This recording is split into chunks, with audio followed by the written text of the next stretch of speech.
So it's a pleasure to talk to you about climate change. I'll take you through some of the science. Having been at the back in the previous talk, I realise the screen is not necessarily very visible to everyone, so I'll try and make sure you understand what's there.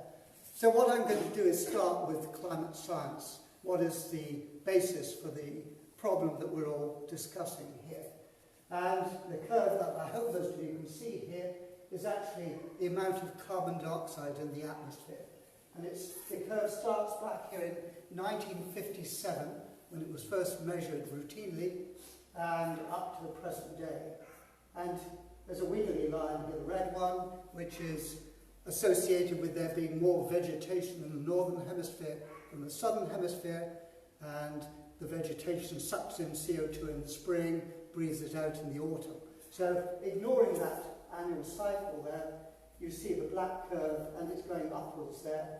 And it's going upwards from about 317 when it was first measured here, up to somewhere more than 410 now. And we know that in the past million years, it's gone between about 180 and 280 in these units.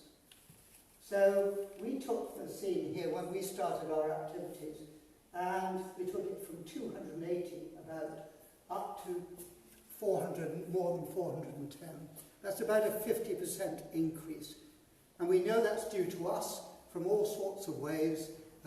It's about half the amount that we think we've put into the atmosphere during the Industrial Revolution and post that. So it's due to us, and having put it in the atmosphere, we know also it's going to be there for a very long time.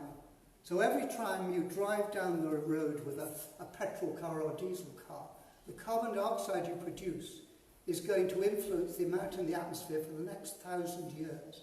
So it's not something you can say, well, I'll just stop now and it will all go away. I'm afraid not. This is a long-term problem we have here. And we also know that this carbon dioxide will warm the atmosphere. The science behind that is not new. It's not people like me trying to get a career from it and just making it up. It's been known since the 19th century. Essentially, if you have a greenhouse gas like carbon dioxide, it allows the sun's radiation to come through. So it doesn't get in the way of that. But the heat given off by the earth is absorbed by a gas like carbon dioxide. And then it's re-emitted where it's colder in the atmosphere. So it acts as a sort of blanket around the earth, keeping us warmer than we would be. In fact, without these greenhouse gases, we would have a frozen planet, so we wouldn't be here. So it's wonderful, these greenhouse gases. However, it's an example where too much of a good thing is not necessarily good. So the greenhouse gases make our planet habitable, but we are adding to them. We're adding carbon dioxide, but we're also adding some others, and those others, methane, nitrous oxide, and a few others, add about 20% more effect than the carbon dioxide. So that's what we're doing to the climate system. We're warming it. And we know the only way to stop that will be to stop adding greenhouse gases. That's the only way to stop the planet warming. As long as we go on emit carbon dioxide in particular, the planet will go on warming. So if we can have the next one. So here's the planet warming. I'm showing one way of showing this. This starts back in 1870, and you can see some blue curves perhaps here. And it's the annual cycles that goes around here. And this is up to the 1950s now, and it's warming. This is the start here. This is 1.5 degrees out here. We're now in and the red ones here are the last few years. So I hope you can see this spiral of the climate system warming. It will start again. There's all sorts of ways of showing this. Is Ed Harrison at the University of Reading has these nice ways of showing this here. So you can see the temperatures in the 1900s were around here, 1940s were around here, then 1970s around here, 1990s around here, and the 2010s were up to here, basically. So the world has warmed by slightly more than 1 degree in that period that I've been showing you there. So what goes along with that? Well, a lot of things go along with that. the world has warmed. Warmer air holds more water, and it's an amazingly large effect. If the atmosphere is 6 degrees warmer, it can hold 50% more water, and it usually does. So 6 degrees warming, there's half as much, again, water in the atmosphere. So the same storm, if the atmosphere is 6 degrees warmer, will give you 50% more rainfall. So heavy rainfall is what we expect with a warming climate system, and that's what we're seeing almost everywhere. I think most of us who experience that, and certainly around the world. There's many other things that go with that, but I'm just going to show two here. The Arctic sea ice. This was actually from the 4th of September, so how many days ago was that? What are we on? About 5 days ago, anyway. So, and maybe you can't see too well. This is Greenland here. This is the Alaska here, and this is Russia around here. And this, you can't see this curve, unfortunately, but that's where the average of the ice back in, for the 1981 to 2010, and this is what it's like now. So by the time we get to the minimum in slightly later September, we're almost down to half the area of sea ice there used to be. It grows again in the winter, but the rate of decline is such that by the middle of this century, around then, the sea ice will disappear in September. It will grow again through the next winter, but it will be only fresh ice, and there won't be quite as much as it. So that is clearly bad news for the polar bears and for all the natural species around, and also for people who live around there as well with this warming system. They've got used to dealing with the cold system, with permafrost, etc. The curve I'm showing over here is sea level, and it shows, this is back 1993, and that's up to last year. And there's wiggles again on this, but then a smooth curve through this shows a rise and a slightly accelerating rise. And that rise is now equivalent to slightly more than 3 millimetres per year. That doesn't sound much, but it's 30 centimetres per 100 years. And it's closer to 4 now, so 40 centimetres per 100 years. So the sea level rise, why does the sea level rise? Well, we think of melting ice on the land, and the glaciers have been melting, but the main effect in the past has been actually the expansion of the ocean. As the ocean warms, it doesn't expand a lot, but the ocean is 4 kilometres deep, so it doesn't have to expand much for sea level to rise. And most of this is due to the expansion of the ocean. But then, increasingly in this period here where it's rising more rapidly, we know now that Greenland, the melting of Greenland ice cap, and to a smaller extent the Antarctic, West Antarctic ice cap, is starting to contribute. And we expect to see an increasing impact from those. In fact, the destabilization of the Greenland ice sheet is something that we think will occur at some temperature rise. It may take 1,000 years, or many thousand years, but it may be almost irreversible for a certain temperature rise. So that's what we're seeing there. And let me just say, in terms of temperature rise, even if we stopped warming the climate system now, the ocean, the sea level, would go on rising for the next 1,000 years, because it's a very long-term effect. The turning over the ocean, the bottom of the ocean doesn't yet know that it's warmed, and it takes a long time to find out. So the sea level will go on rising, whatever we do now. But if we do something, then it would rise at a slower rate. Okay? So, oh gosh, this really isn't visible, but I thought I'd show you one picture of what the world might look like towards the end of this century if we don't reduce our greenhouse gas emissions. And you can't see much of a splodge here, but the red is, so this shows, that's the Earth, the UK, we're here now, but you clearly can't see the detail here. But at the end of the century, over most of the ocean, the temperature rise was probably more, something like 3 degrees. But over the land, it's, even over the tropics, it's about 5 degrees. So the warmest parts of the planet would be 5 degrees warmer. You imagine pre-monsoon India, where it's already almost unbearable, then you add 5 degrees to that. So human activity becomes extremely difficult under those circumstances, and the growth of crops becomes very debatable. In the higher latitudes, the warming is more like 8, 10 degrees, and in winter, maybe something like 12 degrees or so. So you can imagine what that would do to permafrost. We're looking at huge changes there, taking the planet to somewhere it hasn't been, well, certainly there's been any human beings around. And the temperature contrast, because it's not uniform, weather feeds off temperature contrast. So if you change the temperature contrast between one place and another, then the weather will be different. So it's not just a question of being warmer, it's different weather as well. And of course the heavy rainfall would be that much more. So just taking us on there, this is a little thermometer here, and it's taken from a Royal Society report that I chaired, which back in last November. So this is the pre-industrial temperature. This is about where we are today and increasing about 1 degree per 50 years. And this is where everyone since the last 25 years or more internationally has said we should try and stop the temperature rise going above 2 degrees. That was defined as dangerous climate change.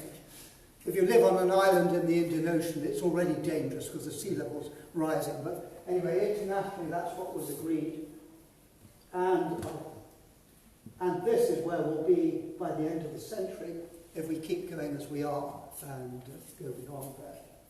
So I've got here, this is also used as the basis for the UK target in the 2008 Climate Change Act. So this is something that if you're not aware of, you should be, because this is something to be proud of our country. And this went through Parliament with 450 voting for it and 5 against. Isn't that wonderful? So everyone bar 5, thought that this was a good idea to have this Climate Change Act in 2008. And down here, you maybe can't see it, this is about a programme of adaptation in the UK and how we put that programme together. So that's important, adapting to climate change. We've already changed the climate. Whatever we do now, the climate will change more, and we have to adapt to that. It may be the Thames Barrier. Plans for the next Thames Barrier are in place to actually cope with the 2-metre sea level rise. So the expectation is it wouldn't be more than 1 metre in the time of the next barrier, but the plans are there. Some places we're not doing a good job. We're still building in floodplains, and that's clearly not good news. But so adapting to climate change is that part. This part is the mitigation. That means the reduction in the greenhouse gas emissions. And there's a target here of an 80% reduction of our greenhouse gas emissions by 2050. And that was a really exciting target when that was put there. I'll talk a little bit more about it in a moment. And knowing that politicians tend to say, oh, 2050 is too far off, we won't do anything, there's actually a very good system here of 5-year carbon budgets.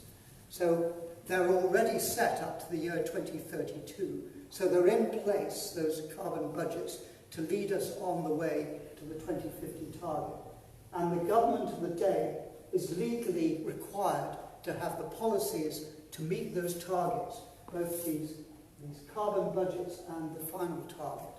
So not just the present target, but they must be getting the policies to meet the future targets. And finally, there's the establishment of an independent advisory body, the Committee on Climate Change, and I was a member of that for its first 10 years. And this is another really great thing about the Act, getting an independent committee to advise, to report to Parliament on how we're doing, and to advise on what the targets should be and what sort of policies there might be. So, for instance, we advised on this 80% target there. And let me just tell you how we came to that. We said, well, there's been the decision the temperature should not go above 2 degrees. And from the science, we realized that that means certain things about the way we must reduce the emissions globally. And then we said, well, what does that mean by 2050? And if you divide it equally amongst all the citizens of the world who we expect to be there by 2050, then it means 2 tons of carbon dioxide emission per year per person. We were at 10 tons, so we said the only way we can expect an agreement is with equity, each citizen of the world being allowed the same emissions. So we must go from 10 tons to 2 tons by 2050. So how are we doing? I hope you can see some of this. This was from our 2018 progress report to Parliament. These lines here are the blue, are the targets that have been set and agreed by Parliament. And you can see this is how we've been doing, and we're meeting the first one and we'll meet the second one. However, with the present policies, we're only likely to get there, and these are the targets we should have. We should really be down here. If we're going to go to the 20% target or even a newer one, new policies are required. And we've been telling the government for some years new policies are required, and no doubt the Climate Change Committee will continue to say that. So we've been also saying, support the low-hanging fruit options. Don't keep chopping and changing policy. There's so many examples of that. And regulation is important in many areas, such as buildings. Put them in where they're required and act now so that we do have possibilities for the long term.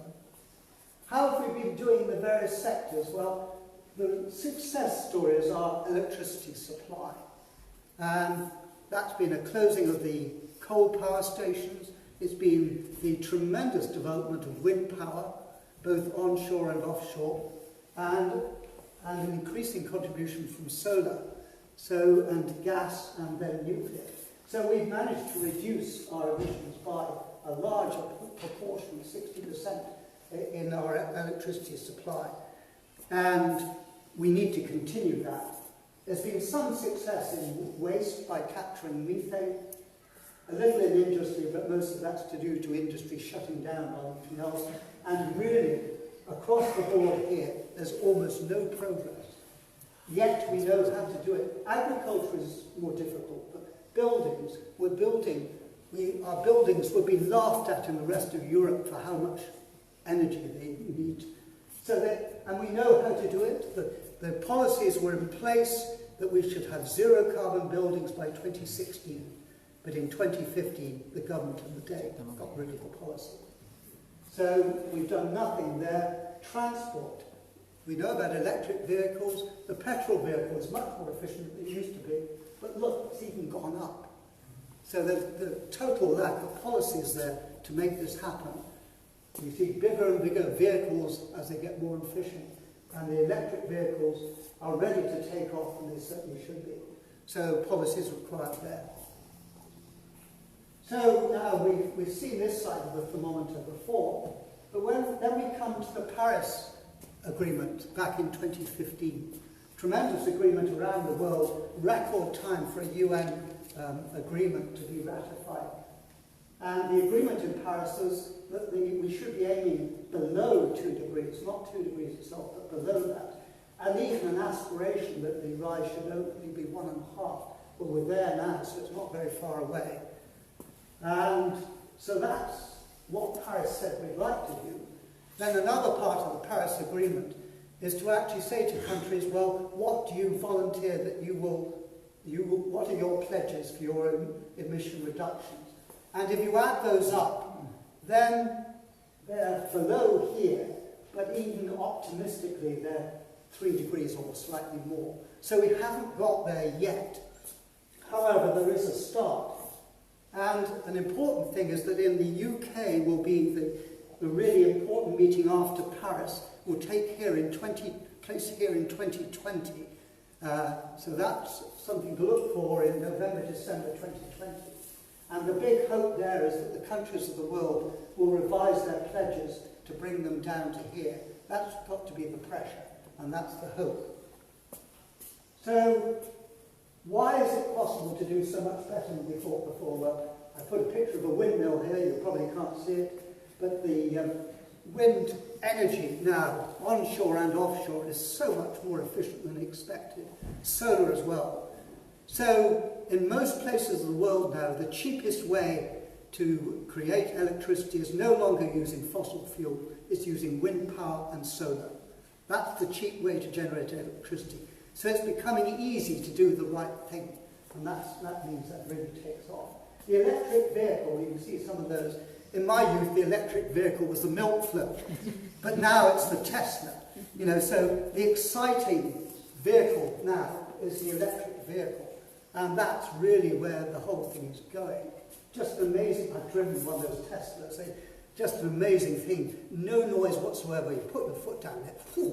It's just an amazing feeling. Now, if someone wants to hear the noise, you can give them earphones and it could go vroom, vroom, or whatever. But it's not necessary anymore. There's a passive house here, carbon neutral house, zero carbon emissions. We can do that. When you build a house, it's not much more expensive than the ordinary rubbish that's built in this country. If you try and retrofit, it is more expensive, but it's still not that expensive. And then ways of doing it with carbon dioxide, the emissions from a chimney stack the CO2 can be taken out and can be liquefied and either used or put underground. And we have to do that sort of thing in future, and at last there are some efforts to try and do that.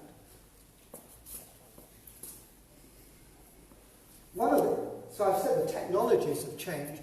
I mean, I think another thing that's changed is actually the noise one is hearing from around about we need to do something about this. And I put something up about the children's strike here. There's Greta down there, who's been an amazing influence on the world. And here we have Extinction Rebellion as well, who have certainly been making a noise as well as stopping the traffic in London. And all this sort of pressure here, along with what people have been saying and David Attenborough's programs and other things, there's a lot more welling up of something must be done about this. And so that's the other aspect that's really changed. So following things happening internationally, the Paris and the Intergovernmental Panel on Climate Change, then the UK government eventually asked the Climate Change Committee, should we be changing our targets?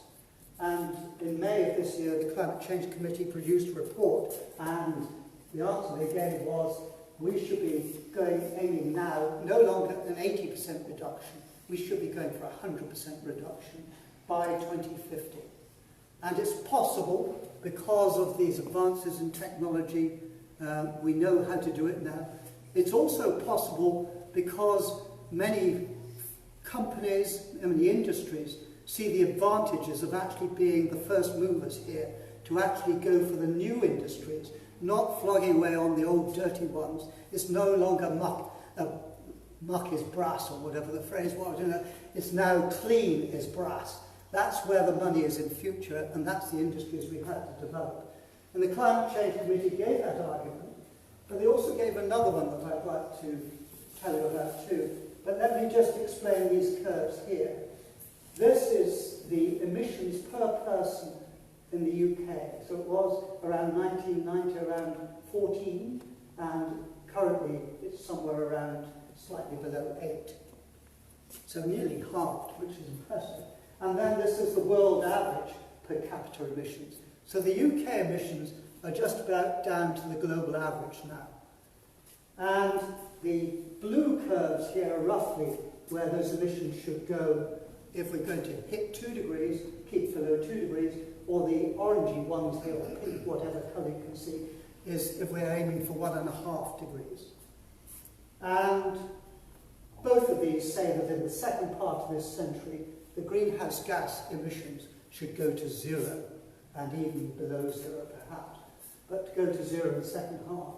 But the Climate Change Committee said, okay, rather than saying the second half of the century, we should make the 0 2050. And as well as the opportunities provided that, they also gave the moral argument that we led the world in terms of the Industrial Revolution using fossil fuel, and we should lead the world into the next Industrial Revolution without fossil fuel. So that's the aim for us. So I'm reaching the end here, but we can meet this challenge, but will we? And on the left-hand side, these are not anything to do with parties, these colours. This is blue here, is all the reasons we can do it. So when I first started, my first public talk on climate change was in 1985. So I've been talking about it rather a long time. And climate change then, well, the mayor of Scarborough, where I gave it, I think he thought, well, if we got a bit warmer, that would be rather nice, you know. So, but it wasn't really a visible thing to anyone, and it wasn't seen as damaging. I think now we're all aware. We've seen the floods even locally, and we're aware of the problems. So climate change is now visible, and it's damaging. And if you're in the path of one of these hurricanes that's got a bit more energy, you also realise it. The amazing developments in technology, it's seen as the future in many ways. And we do have the countries of the world already committed somewhere, not far enough, and the peer pressure on those, the world leadership opportunity for China, for instance, is one of the drivers for them to really come down and take this further. Then on the other side, we have some of the things also around the rise of populism, the vested interest that you see everywhere. I've been quite confronted with that many times over the last 30 years. I tell you, of people coming from all sorts of ways and dependent on the interest behind them. The money and influence in old industries too. Where is the money? Well, it's in the oil industry, it's whatever. That's what has the money. The new industries are starting off and they don't yet have the power to actually really say what we should do. Selfishness, well, I'm afraid people tend to think of what they want, and we heard about greed in the previous lecture, and countries trying to get the advantage over others and make sure that they've got it.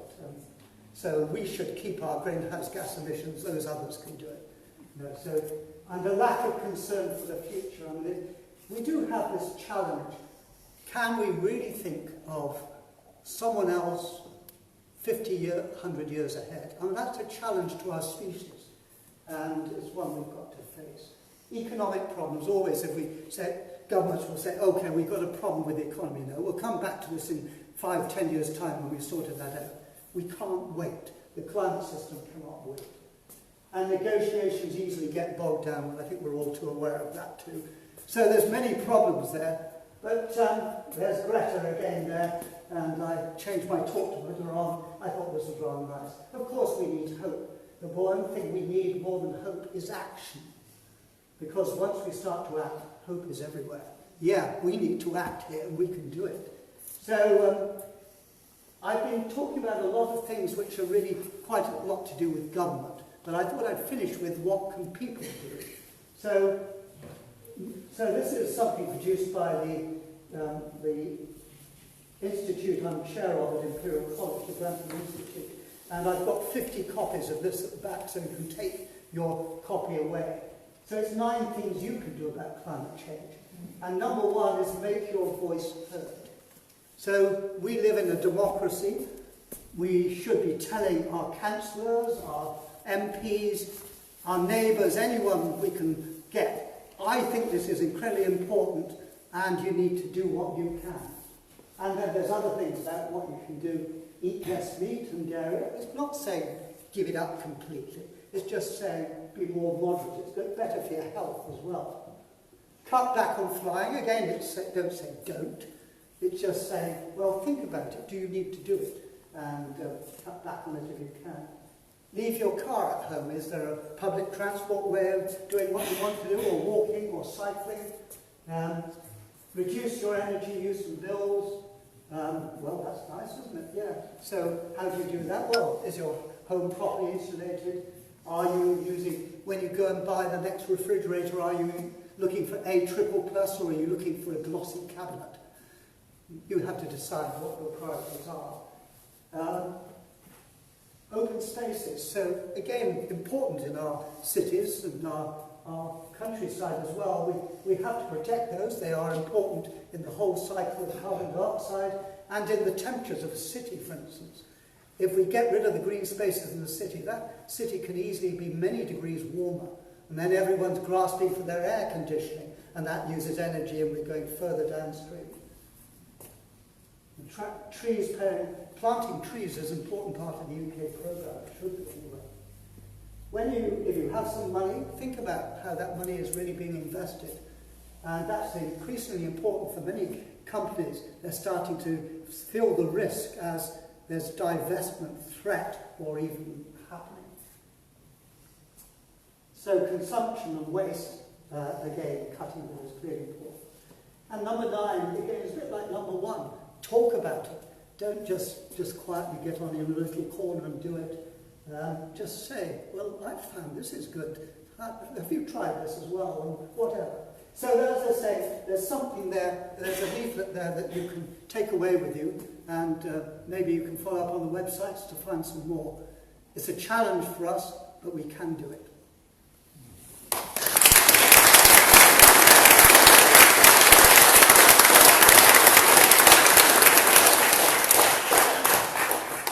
Well, I'd like to thank Brian for what was a very, very informative and thought-provoking presentation.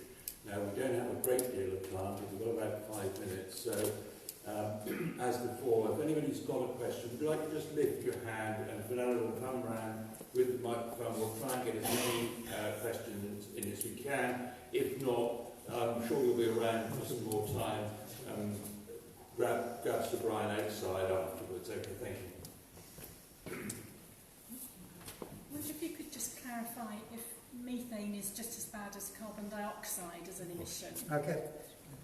Methane is not as bad as carbon dioxide, principally because the carbon dioxide, as I said, has a very long lifetime. The lifetime of methane is about 10 years. So if we stopped emitting methane now, in 10 years' time the methane problem would have gone away. And it is molecule for molecule, it's more effective than CO2 as a greenhouse gas, but it is secondary because of this timescale. But we do need to tackle them all, and in some cases tackling methane may be easier than tackling carbon dioxide. So where we can do it, we need to do it. So it's one of these things that just because I put CO2 as the number 1, it doesn't mean that numbers 2, 3, 4, etc. aren't important. It certainly is very important. I don't know if this is working, but where do you feel we are on carbon capture technology? Okay. What sort of difference is going to make, and when will it start kicking in? Carbon capture, which is what I was sort of referring to briefly back there, is something which is done at small scale, and all the pieces are there in the engineering to do it at big scale. But what needs to be done is to put them together at scale to see what the problems are, and then probably the next generation after that would really be working. So the time scale for doing that is around 20 years or so. So that's why we need to start now, because we almost definitely need it. But we can't do it at scale now. But there's no reason we can't do it. And in fact, the UK, again, is very well set up for places to do this. In the North Sea, we have just the right sort of places to put that CO2 having been liquefied such that it won't reappear again, it will combine with the rock.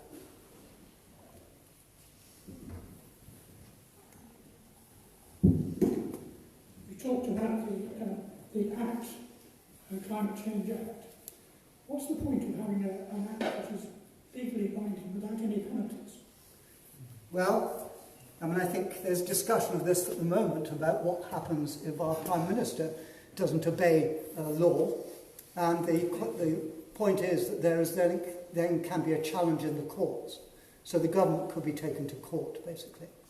But the Act doesn't contain any penalties. No, it doesn't contain any penalties.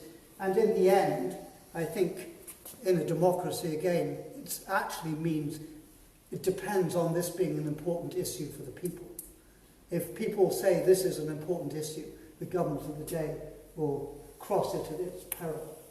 And the judicial challenge, unless there's a penalty. So it is difficult to have an act like this that says the government will go to prison for 10 years. I mean, who are you going to put in prison? Certainly concentrate their minds. Well, that's right, yes. And maybe it will do some of them some good. But in the end, we actually have to think that we're a country that's run by Parliament, by laws, and that people will obey those laws. Yeah. If there was one thing or one particular area that we could focus on that would make the biggest difference, what would it be? You mean personally? Well, personally and sector level. We have to, I mean, it's one of these things where there's no silver bullet. If we do this one thing, we can forget all the others. So, I mean, as a country, we have to do something in buildings and transport very soon. It is ridiculous what we're doing there. And the power sector, we have to continue getting that down to zero in terms of our emissions there. So, and then you get the more difficult things like agriculture, where reducing the emissions, probably not to zero, we may need something to compensate, but reducing the emissions in agriculture is difficult. And personally, I think it is actually thinking about everything you do and just saying, well, can I do that in a more low-carbon way? And talking to others, including your councillors and your MPs.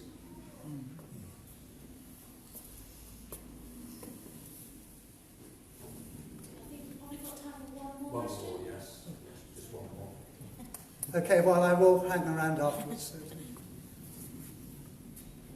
I have two electric tractors which So I can't quite hear this one. I have two electric tractors Yes. that came from a factory. The reason we're all driving around with four-wheel drives now is because of the NCAP safety ratings that we've driven to drive bigger and bigger cars. We're changing our ways now, but are we left in a situation where we have so many rules and regulations about how a vehicle responds on the road for safety, rather than concentrating on where everybody can be making a difference, making smaller vehicles, getting on the road? I personally can't afford a Tesla, so I'll be making do with my tractors if possible, and also using that for a business. Yeah. So using electric power, possibly with windmill and solar. Just wondered about where we're going about the man on the street making that change. Thank you. Well, I think in terms of electric vehicles, what we've seen is a start with the Teslas, but now all the car companies are desperately trying to get their cars out, which within a few years will be no more expensive than the old petrol ones. So it's now becoming, it's come down to the person, the man or woman in the street, as being a nice option, which is no more expensive. And that is the way it's going. Over the next 3 years, you'll see it's no more difficult to buy that electric vehicle. And then the positives come. I mean, the positives come not just from the CO2, it comes from air quality and all the way around.